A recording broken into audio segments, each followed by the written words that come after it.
Hello बच्चों, welcome to the chemistry with Sachin. जो हमारी सीरीज़ अभी चल रही है बेटा, नीट पीवाईक्यूज़ की, ठीक है, 2024 की नीट एग्ज़ाम के लिए 5 मई वाली।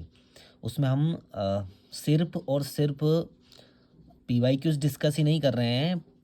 पीवाईक्यूज़ को सोल्व करने का तरीका, उसके बाद में जो नीट में 2000 कहाँ से 16 से लगाकर जो 23 तक, यानी कि 7 ईयर जो क्वेश्चंस आए हुए हैं पर्टिकुलर टॉपिक से, उनको हम डिस्कस कर रहे हैं, उनकी अप्रोचिंग हम समझ रहे हैं। तो जो फर्स्ट वीडियो है हमारा, उसकी लिंक मैंने डिस्क्रिप्शन में दे दी है, पहले वो देख कर आ जाइए। उसमें हमने मोल कंसेप्ट, स्टोक्योमेट्री कोएफिशिएंट्स और कंसंट्रेशन टर्म से रिलेटेड क्वेश्चंस वहाँ डिस्कस किए थे। चलिए आ जाइए, आज आपको देख पा रहे होंगे नीट पीवाईक्यूज़ किस टॉपिक पर हम डिस्कस करने वाले, एटॉमिक स्ट्रक्चर पर। बेटा एटॉमिक स्ट्रक्चर वाला जो चैप्टर है हम उस पर डिस्कस करने वाले हैं पीवाईक्यूज़ को। फर्स्ट क्वेश्चन हम देखते हैं, नीट 2016 में आया हुआ था, इसको हम देखते हैं क्या लिखा हुआ है। 2 electrons occupying the same orbital are distinguished by. 2 electron है, सेम ऑर्बिटल है ना। तो अगर हमारे पास ऐसा ऑर्बिटल होता है, ध्यान रखिए ये हमारा एस ऑर्बिटल हो गया, ये हमारा P x P y P z ऐसे हमने बना दिए, ठीक है। तो इसमें हम बात करते हैं कि 2 इलेक्ट्रॉन, यहाँ पर अगर एस में मुझे फील करना हो तो 2 इलेक्ट्रॉन में ऐसे करूँगा ना, पी में मुझे करूँगा तो एवरी में अगर ऑर्बिटल में अगर ऐसे 2 इलेक्ट्रॉन फील करूँगा, तो ये पूछ रहा है कि उसको डिस्टिंग्विश कौन सी क्वांटम नंबर करती है। बेसिकली ये क्वेश्चन क्या है, क्वांटम नंबर से है। तो आपको पता है प्रिंसिपल क्वांटम नंबर होती है, फिर एजीमुथल क्वांटम नंबर होती है, मैग्नेटिक होती है और स्पिन होती है।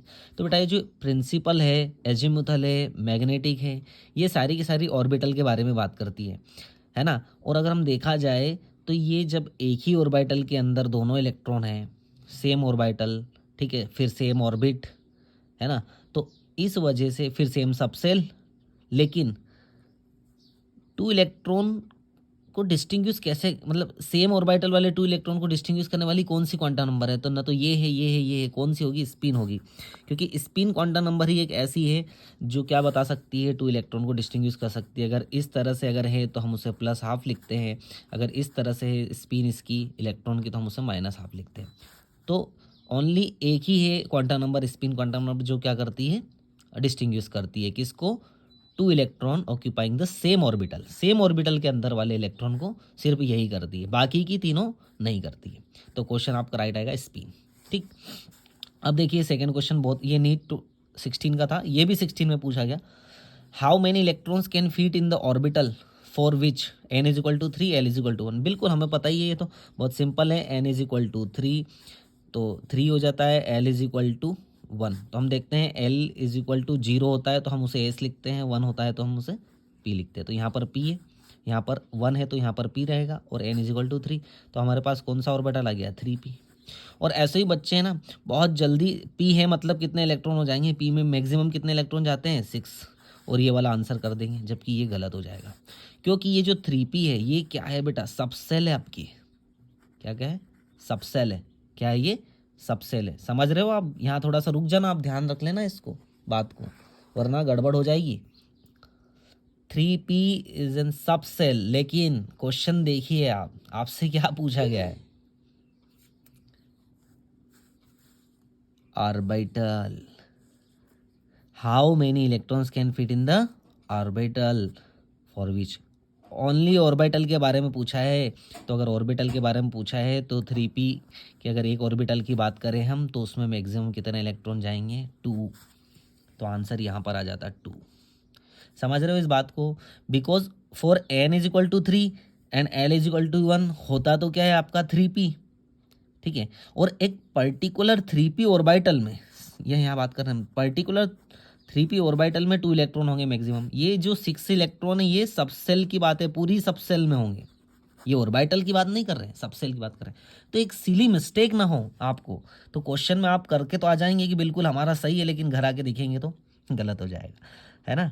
तो आप समझे इसको, ये अप्रोचिंग हमें होनी चाहिए कि इसको थोड़ा सा क्वेश्चन को हम ढंग से पढ़ें, ठीक, वो गलती आप ना करें।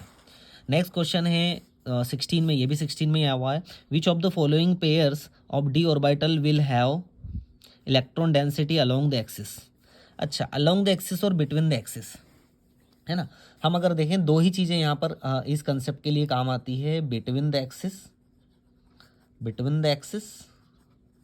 बिटवीन द एक्सिस का मतलब होता है जैसे कि ये हमारे पास एक्सिस है, ये एक्स है, वाई है, यहाँ वाई हो जाता है, जेड हो, तो ये जो तीन ऑर्बिटल है जो ये कहाँ रहते हैं, बिटवीन द एक्सिस, ऐसे एक्सिस के बीच में, वो कौन कौन से होते हैं वो आपको पता है, d x y, d y z और डी जेड एक्स। ये हमारे पास बिटवीन द एक्सिस की बात कर रहे हैं, ठीक है। लेकिन दो ऑर्बिटल जो होते हैं वो होते हैं along the axis, D orbital की बात कर रहे हैं, 2d orbital along the axis, मतलब एक्सिस पर ही होते हैं। जैसे हमने ये देख लिया कि हमारे पास ये वाई, ये जेड एक्सिस है, ये एक्स एक्सिस है, तो बेटा इसी पर ही रहेंगे ये ऐसे अलोंग द एक्सिस। ये समझ गए आप बात, है ना। तो ऐसे हमारे पास कौन से हैं, कौन से ऑर्बिटल है, दो ही तो हैं।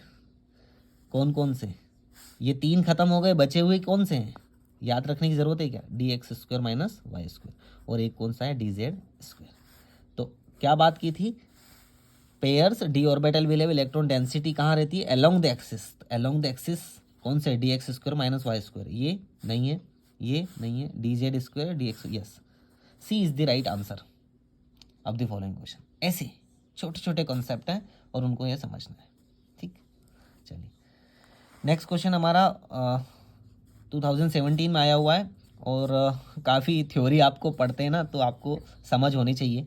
तो which one is wrong statement, क्या पूछा बेटा, रॉन्ग स्टेटमेंट को बताना है आपको। तो पहला स्टेटमेंट है the uncertainty principle is del x, यानी कि position of the electron, del v velocity of electron is greater than equal to h upon 4 pi, है ना बेटा। ये आपने सुना होगा, ये बिल्कुल सही है, रॉन्ग स्टेटमेंट नहीं है, बिकॉज है ना पोजीशन और वेलोसिटी को एक साथ किसी इलेक्ट्रॉन की डिफाइन करना संभव नहीं है, एक साथ बताना संभव नहीं है। तो ये सही है अगर आपने अनसर्टेनिटी प्रिंसिपल पढ़ा हो तो। Okay, half filled and fully filled orbitals have greater stability, ये तो हमने पढ़ा है, half filled fully filled due to greater exchange energy, बिल्कुल सही इसका जो है ये रीज़न है। और ग्रेटर सिमेट्री, बिल्कुल ये भी सही है। And more balance arrangement, okay ये भी सही, मतलब ये पूरा का पूरा स्टेटमेंट क्या है आपका, सही है, गलत नहीं है। अब देखते हैं the energy of 2s orbital is less than the energy of 2p orbital in case of hydrogen like atoms.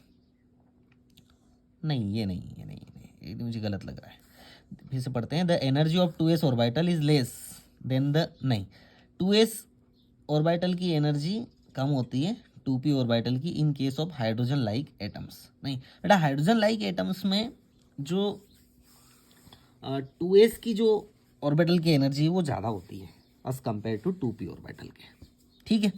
तो ये हमारा रॉन्ग स्टेटमेंट हो गया, थोड़ा सा कंफ्यूजिंग था लेकिन हाँ ये, लेकिन इसको चेक करने के लिए, इसको लगाने से पहले ये भी चेक कर लेते हैं, दो तो सही हुए हमारे, ये चेक कर लेते हैं। अगर इसमें थोड़ा कन्फ्यूजन है तो ये लगा, de Broglie wavelength is given by lambda h upon m v where m is equal to mass of particle, बिल्कुल सही है, वी इजिकल टू 1, तो ये तो बिल्कुल सही हो गया, है ना। तो सिर्फ रॉन्ग स्टेटमेंट कौन सा आया, सी वाला। तो ये था हमारा 2017 वाला क्वेश्चन, आई होप आपको समझ में आया होगा, क्लियर है। चलिए अब अगर हम बात करते हैं नेक्स्ट क्वेश्चन की, 2018 में आया हुआ क्वेश्चन है, यहाँ भी रॉन्ग स्टेटमेंट पूछा है, देखो पता नहीं नीट वाला को बड़ा अच्छा लगा होगा कि स्टेटमेंट वाइज पूछ लेते हैं, है ना। तो इस तरह से आप प्रिपेयर करके जाइए बेटा इन चैप्टर्स को, ऐसा नहीं है कि है ना डायरेक्ट क्वेश्चन है, इस तरह के क्वेश्चन भी जिसमें सब कुछ चीज़ें। चलिए आगे देखते हैं क्या होता है। तो यहाँ देख रहे हैं total orbital angular momentum of electron in s orbital is equal to 0, बिल्कुल एस की तो 0 ही होगी, है ना। एंगुलर मोमेंटम एस का क्या होगा, एस ऑर्बिटल का 0 होगा, कोई डायरेक्शन ही नहीं, ये भी सही बात है, लेकिन हमें तो रॉन्ग बताना। An orbital is designated by 3 quantum numbers while an electron in an atom is designated by 4 quantum numbers. अभी जो मैंने बात की ना पहले क्वेश्चन में, याद आया आपको, तो इलेक्ट्रॉन के लिए यहाँ पर स्पिन क्वांटम नंबर, यानी कि इलेक्ट्रॉन को अगर वो करना है डिस्टिंग्यूज, है ना, तो हम 4 क्वांटम नंबर लेते हैं, जिसमें प्रिंसिपल, एजीमुथल, मैग्नेटिक और स्पिन तीनों आ जाते हैं, चारों आ जाते हैं। लेकिन केवल ऑर्बिटल को करना है तो सिर्फ स्पिन को छोड़कर, ऑर्बिटल को अगर करना हो तो स्पिन को छोड़कर 3 क्वांटम नंबर ही क्या होते हैं, सफिशिएंट होते हैं। तो इलेक्ट्रॉन को हमने जो डिस्टिंग्विश किया था अभी बेटा ये इसमें, तो यहाँ पर स्पिन क्वांटम नंबर हमें चाहिए, तो ये भी बिल्कुल सही है। The electronic configuration of N atom is 1s2 2s2 2p3, ये तो बात सही है, लेकिन आप देख पा रहे हैं कि ये जो है ये जो है अरेंजमेंट ये कितना गलत है आपको पता है ना, कि यहाँ पर अगर इस तरह का ऑर्बिटल तो पहले इलेक्ट्रॉन ऐसे जाएगा, फिर ये कौन सा रूल है, कौन सा रूल है, हुन्स रूल, याद आया आपको, मैक्सिमम मल्टीप्लिसिटी, है ना। तो हुन्स रूल को ये क्या कर रहा है, अनफॉलो कर रहा है, कि ये इसकी स्पिन क्या कर रहा है, नीचे कर रहा है। लेकिन अगर स्पिन नीचे कब आएगी, जब तीनों फिल हो जाने के बाद में फिर चौथा आएगा, पांचवा आएगा, छठा आएगा, इस तरह से। तो यही रॉन्ग स्टेटमेंट था हमारा, और यही हमारा आंसर था राइट। नीचे पढ़ने की ज़रूरत है तो इसलिए पढ़ लेते हैं। The value of m for d z square is zero, ये भी सही है ना। डी जेड स्क्वायर जो magnetic quantum number d z के लिए क्या है, जीरो है, सही है ना। डी जेड ऐसा होता है ना, अलोंग द एक्सिस, अभी मैंने बात की ये, और यहाँ पर ये रिंग हो जाती है, ठीक, along the axis D z square. बस यही आपको सिखा देगी बहुत सारी चीज़ें, है ना, इसीलिए मैं ये डिस्कस कर रहा हूँ आपसे। तो 18 का क्वेश्चन हमने लगा लिया बिल्कुल। लेकिन आप कुछ बच्चों को अगर एकदम, देखो बेटा, इसको डायरेक्ट भी आप देख के भी समझ सकते थे, है ना। अगर फास्ट आपको करना ही पड़ेगा क्योंकि टाइम आपके पास कम रहेगा उस टाइम, तो फास्ट आपको करना पड़ेगा। तो देखिए ये अलग ही दिख रहा है आपको। तो कुछ क्वेश्चन में ऐसी आइडियोलॉजी डेवलप कीजिए अपनी, कि हाँ बिल्कुल हिंट दी जाएगी आपको, बस उसको आपको कन्फर्म करना है, ठीक। तो फटाफट से तीनों पढ़ के कन्फर्म कर लेते तो ये आंसर जल्दी से लग जाता। ऐसा नहीं है कि तरीका ये है कि मैं जैसे पढ़ रहा हूँ आपको, मैं तो एक्सप्लेन करने के लिए पढ़ रहा हूँ, ठीक है ऐसा। लेकिन आपको तरीका कौन सा यूज़ करना है, आपको अपनी अप्रोचिंग बेस्ट बनानी है, बिल्कुल तुरंत सोल्व करने के लिए, ना, फास्टली सोल्व करने के लिए। चलिए आ जाते हैं। ओ देखो, है ना, बोलते हैं आप बाऊ से कोई क्वेश्चन नहीं आता। देखो 19 में यहाँ पर क्वेश्चन दे दिया है उन्होंने, है ना। 4D 5P 5F and 6P orbital are arranged in the order of decreasing energy. बेटा डिक्रीजिंग एनर्जी है ना। अब हमने देखा था कि अब्बाऊ क्या बताता है, इंक्रीजिंग एनर्जी लेवल पर क्या करता है, फील करता है। तो मैं तो अगर इसको सोल्व करता तो कैसे करता, कि मैं इसकी n+L वैल्यू निकालता बेटा, n+L वैल्यू। n+L वैल्यू देखते हैं 4 की, 4 D के लिए 0 SPD 012 012 4 और +2, तो ये हो जाता है 6, है ना, 4D के लिए। 5 में क्या था, 5+1, ये भी हो जाता है 6, ये हो जाता है 5+3 8, है ना, 0 1 2 3, ओके। यहाँ पर 6P में 6+P कितना हो जाता, 1, तो 7। अब डिक्रीजिंग एनर्जी लेवल, है ना, तो इंक्रीजिंग एनर्जी लेवल क्या हो रहा है, जा रहा है ऊपर, बिल्कुल। तो अब देखें सबसे ज़्यादा जो है 8 नंबर है ना, तो हम इसी को रखेंगे। सबसे ज़्यादा के केस में हम किसको रखेंगे, इसी को रखेंगे।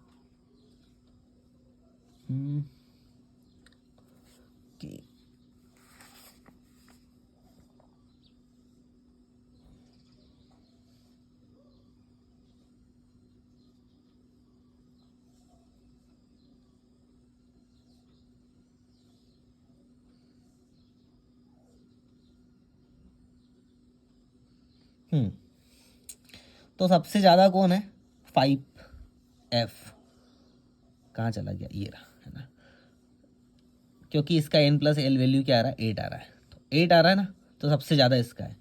तो 5F यहाँ भी ज़्यादा है और 5F यहाँ भी ज़्यादा है, तो ये तो दोनों क्या हो गए, डिक्रीजिंग लिखना है तो सबसे इंक्रीजिंग ज़्यादा वाला आगे और फिर बाद में पीछे, तो ये दोनों तो क्रॉस हो गए, ये तो नहीं आएंगे। इन दोनों में देखते हैं। उसके बाद में नेक्स्ट लिखना है आपको 7 वाला, 8 के बाद क्या आता है 7, तो 7 जो है आपका 6P, यहाँ भी 6P है, यहाँ भी 6P, चलो ये भी ठीक है ना। अब हम आते हैं यहाँ पर, यही तो गेम था, है ना, कि n+L वैल्यू क्या है, 6 है ना। तो याद करो जब n+L वैल्यू इक्वल हो जाती है ना, तो इलेक्ट्रॉन फील कैसे होता है फिर, किधर, जो अपनी कौन सी वैल्यू होगी, जो छोटी वैल्यू होगी n की वैल्यू 4, इस छोटी वैल्यू है n की, 4 में पहले इलेक्ट्रॉन जाएगा, इट मीन्स 4D में पहले इलेक्ट्रॉन जाएगा, उसके बाद में 5P में जाएगा, याद आया आपको। तो जो बाद वाली है 5P, उसकी एनर्जी क्या है, हाई है, क्योंकि इंक्रीजिंग ऑर्डर में चल रहा है काम, तो इसीलिए 5P आएगा पहले और फिर आएगा 4D। तो ये आंसर आएगा हमारा बी। समझ पा रहे हो ना, सिर्फ यहाँ पर गेम था ये, 4D एंड 5P में पहले 4D में इलेक्ट्रॉन फील होता है, फिर उसके बाद में 5D में। तो इंक्रीजिंग ऑर्डर में जब हम जाते हैं तो एनर्जी किसकी हाई हो गई, इसकी हो गई। तो यही तो लिखा है हमने कि डिक्रीजिंग ऑर्डर में लिखना है, तो एनर्जी हाई किसकी, पहले 5P की, उसके बाद में 4D की, क्योंकि 4D में तो पहले इलेक्ट्रॉन क्या हो जाता है, फिल हो जाता है। बस यहाँ पर यही काम करना था। देखो ये यहाँ पर सिर्फ इतना ही चेंज था, कुछ बच्चे ये लगा के आ जाते, काम खत्म हो जाता। तो कौन सा रूल फॉलो करेंगे हम, N+L रूल। ऐसा नहीं है कि इतनी जल्द अपन वो बनाने लग जाएंगे 1s2 2s2 2p, एक दिमाग में एक आइडिया होना चाहिए, ठीक है। तो N+L रूल से इस तरह के क्वेश्चन को आप क्या कीजिए, सॉल्व कीजिए, आप गलत नहीं होंगे कभी। नेक्स्ट क्वेश्चन जो है हमारा वो आ जाता है यहाँ पर, which of the following series of transition in the spectrum of hydrogen atom falls in visible region. अच्छा, विजिबल रीजन की बात की है, ये तो आपको रटा दिया जाता है, 19 में ही क्वेश्चन आया था। मैंने तो इसको ऐसे रटा था कि UV-VI3, है ना, ऐसे रटा था मैंने, UV-VI3, ठीक है। और ये यहाँ पर लाइमन, बामर, पास्चन, ब्रैकेट, है ना, एंड फंड, ठीक। Lyman, बामर, Paschen. तो पूछा है कि लाइमन तो क्या है, यूवी में है, बामर जो है वो क्या है, विजिबल में है। सिंपल सा क्वेश्चन था। कौन सी सीरीज विजिबल में, कौन आएगा यहाँ पर, बामर, सी। अब इनसे भी पूछ सकता है ना, इंफ्रारेड, इंफ्रारेड, इंफ्रारेड और यूवी, लाइमन क्या है, यूवी में है। इस तरह के क्वेश्चन 19 में आए थे, ठीक। अब हम नेक्स्ट आगे चलते हैं, एटॉमिक स्ट्रक्चर से किस तरह के क्वेश्चन आ रहे हैं वो हम देखेंगे। अच्छा, यहाँ पर एक न्यूमेरिकल दे दिया है, कोई बात नहीं, बहुत सिंपल न्यूमेरिकल है, ठीक है, बहुत सिंपल न्यूमेरिकल है, कोई दिक्कत नहीं आएगी आपको। देख पा रहे हैं आप, नीट 2021 है ना, 2021 का है क्वेश्चन ये। और a particular station of all India radio new Delhi broadcast on A frequency, ये पॉइंट नहीं है बेटा, 1368 है, ठीक है, किलो हर्ट्ज, किलो हर्ट्ज है। The wavelength of the electromagnetic radiation emitted by the transmitter is, अच्छा आपको वेवलेंथ वेवलेंथ बतानी बेटा, वेवलेंथ बतानी है ना। तो वेवलेंथ गिवन है, उसके बाद में speed of light c given है और फ्रीक्वेंसी गिवन है। तो आपको याद है, आपको ध्यान है, अगर हमारा पास जो एक फॉर्मूला होता है, speed of light is equal to wavelength into frequency, याद आया आपको।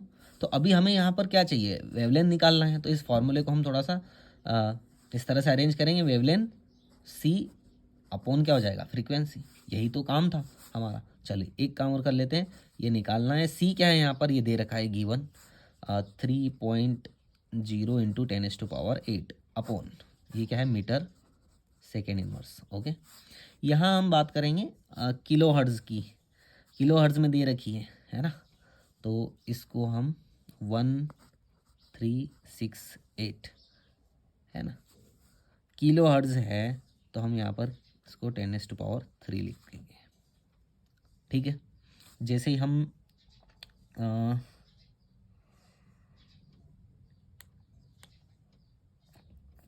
तो इसको सॉल्व कर लेते हैं। 3 से यहाँ पर 3 गया, ऊपर क्या बचा है हमारे पास, 5, 10⁻5 है ना, 10⁻5 बचा हुआ है। अब हम 3 से इसको क्या कर देते हैं, कैंसिल करते हैं। 3 2 जा 3 4 जा 12, 1 16 बचा, 3 5 जा 15, 1 बचा, 3 9 जा 18, नहीं 3 6 जा 18, ठीक है।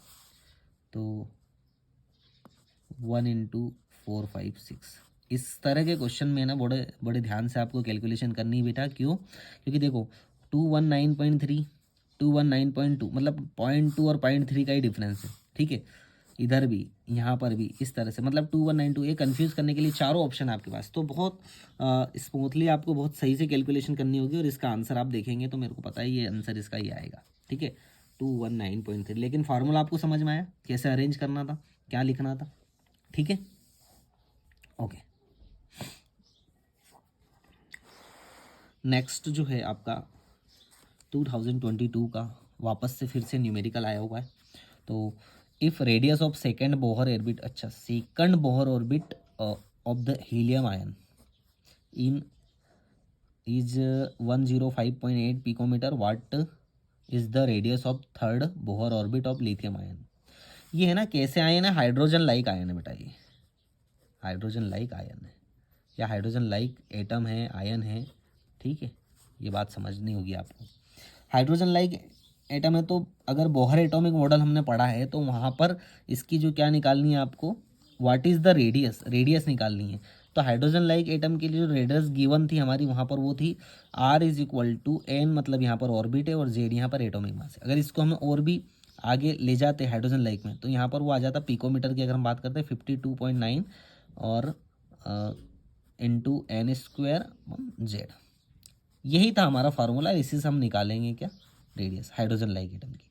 लेकिन यहाँ पर गिवन क्या है, गिवन हीलियम की सेकेंड बोहर ऑर्बिट दिए गिवन है और थर्ड बोहर ऑर्बिट हमें किसकी निकालनी है, लिथियम 2+ आयन की, ठीक है। चलिए निकालते हैं हम लोग।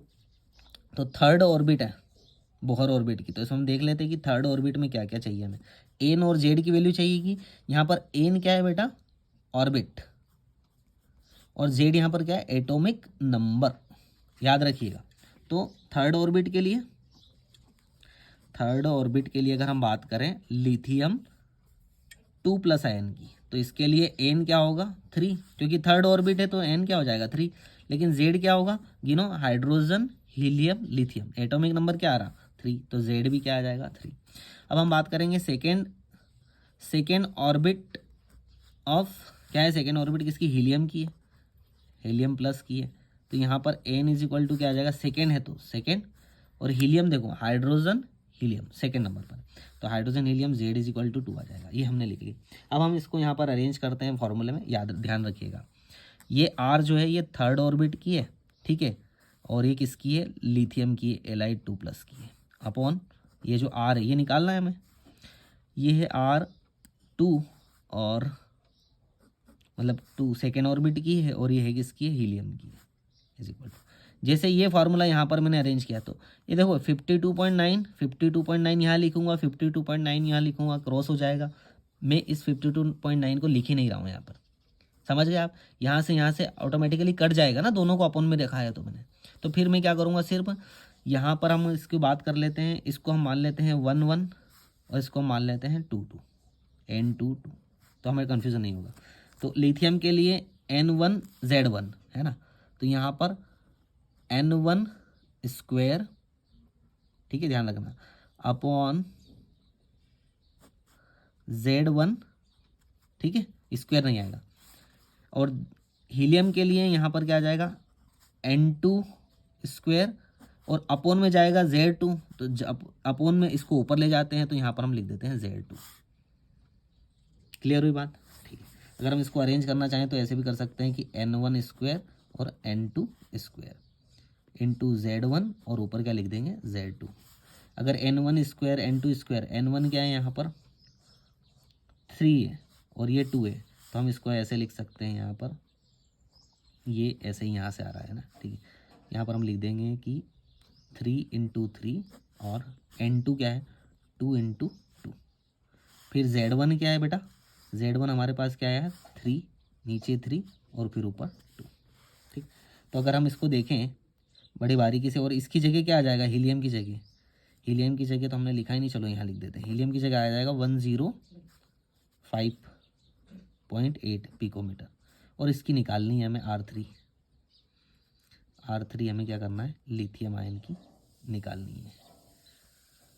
3+ 2+ है, 2+ है, तो ये निकालनी है, ये यहाँ जाएगा। तो पहले तो इनको क्रॉस कर देते हैं, बचा क्या 3/2 है ना, तो ये जैसे ही यहाँ जाएगा तो अब हमारे पास जो आ रहा है वो आ रहा है 105.8, ये यहाँ चला गया, इंटू क्या हो गया 3, अपोन में क्या हो गया 2, 2 से इसको हम काट देते हैं, 2 5 जा 10, 2 2 जा 4 और 2 9 जा 18, 52.9 यह आ जाता है 52.9 × 3।